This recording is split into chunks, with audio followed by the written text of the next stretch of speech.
Primeira carta de São Paulo aos Coríntios, capítulo 7. Matrimônio ou celibato? Primeira carta de São Paulo aos Coríntios, capítulo 7. Matrimônio ou celibato? Passamos agora ao que vocês escreveram.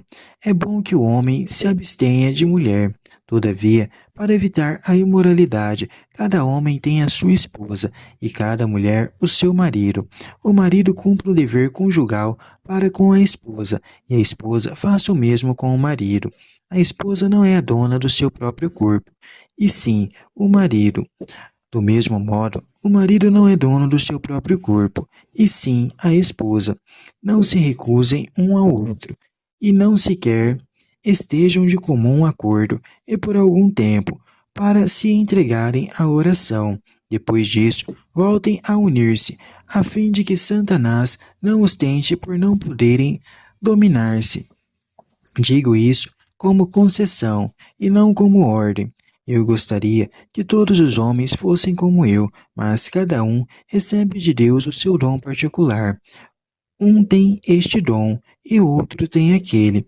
Aos solteiros e às viúvas, digo que seria melhor que ficassem como eu. Mas, se não são capazes de dominar seus desejos, então se casem, pois é melhor casar-se do que ficar fervendo.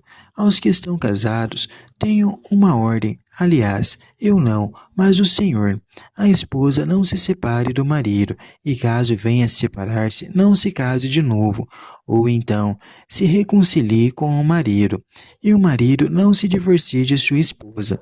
Viver unido ou separar-se? Aos outros, sou eu que digo, não o Senhor. Se algum irmão tem esposa que não é cristã e ela concorda em viverem juntos, não se divorcie dela. E se alguma mulher tem marido que não é cristão e ele concorda em viver juntos, não se divorcie dele, pois o marido não cristão é santificado pela esposa cristã, e a esposa não cristã é santificado pelo marido cristão. Se assim não fosse, seus filhos seriam impuros, quando na realidade são consagrados a Deus. Se o não cristão quiser separar-se, que se separe. Nesse caso, o irmão ou irmã não estão vinculados, pois foi para viver em paz que Deus nos chamou. Na verdade, ó mulher, como pode você ter certeza de que salvará o seu marido? E você, marido, como pode saber que salvará a sua mulher? Qual a novidade de ser cristão? De resto, cada um convite vivendo na condição em que o Senhor o colocou, tal como vivia quando foi chamado.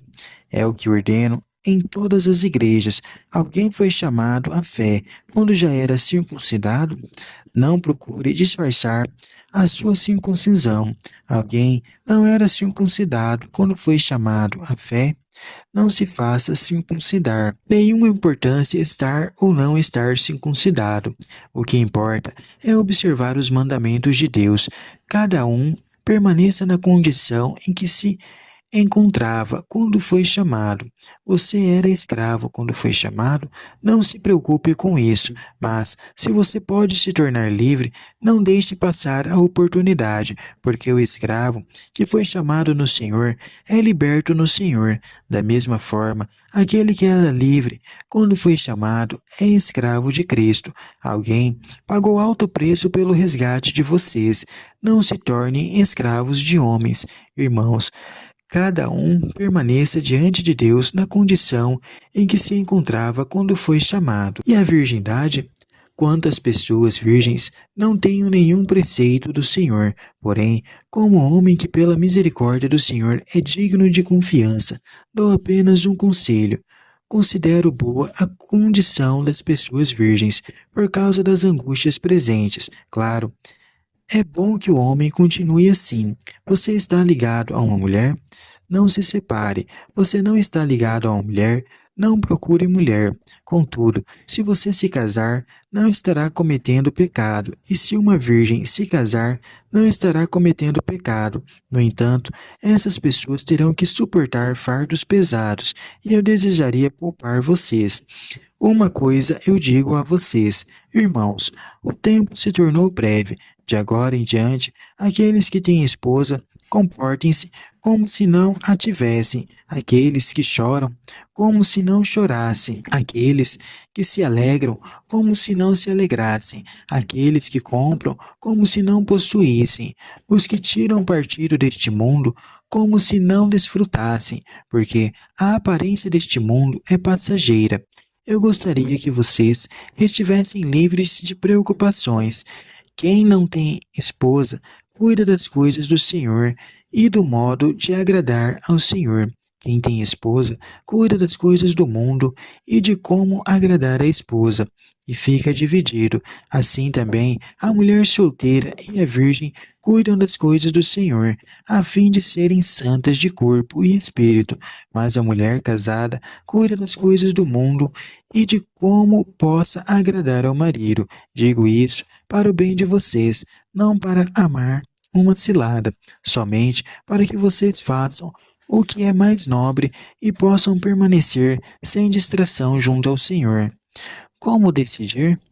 Se alguém, transbordando de paixão, acha que não conseguirá respeitar a noiva e que as coisas devem seguir o seu curso, faça o que quiser, não peca.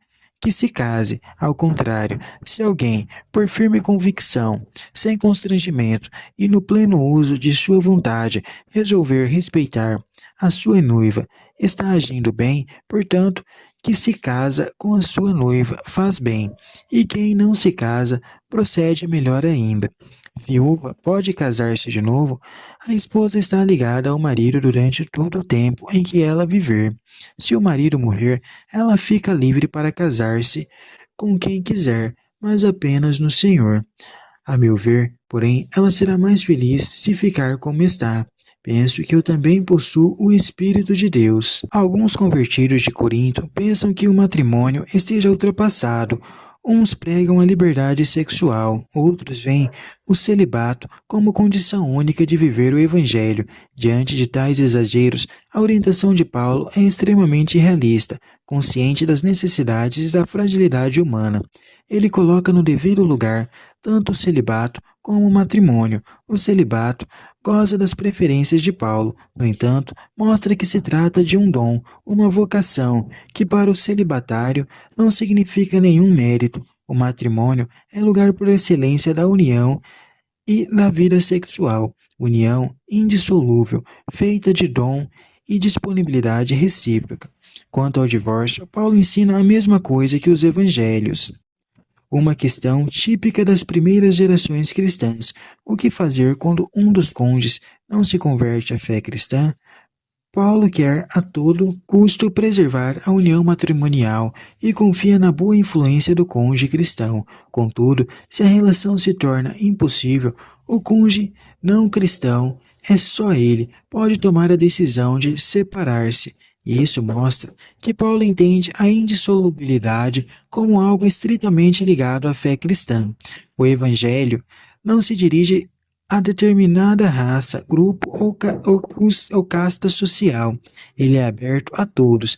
Na visão de Paulo, o convertido não deve estar preocupado em mudar de posição na escala social. O que importa é compreender que a condição cristã implica uma novidade radical. O único Senhor que está sobre todos é Jesus Cristo. Nele todos são livres e só a Ele devem submeter-se. Desse modo, Paulo vê a comunidade cristã como somente de uma sociedade igualitária, onde todos os homens são chamados a ser livres e a encontrarem a própria dignidade. Para a igreja primitiva, eram iminentes o fim do mundo e a manifestação final e gloriosa de Jesus.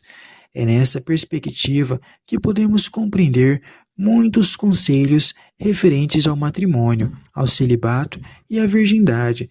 Se o fim está próximo, para que se casar e ter filhos? Na visão de Paulo, a virgindade é vista como dom total da própria vida ao Senhor, como maneira de empenhar-se totalmente no testemunho do Evangelho.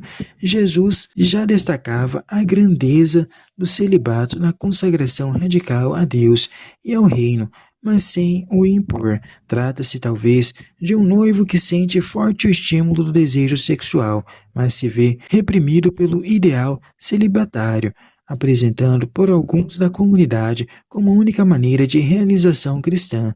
Paulo dá ao noivo, ansioso, plena liberdade para decidir-se. Paulo deixa total liberdade para as viúvas se casarem de novo, mas apenas com parceiros cristãos, sob o conselho de ficar como está.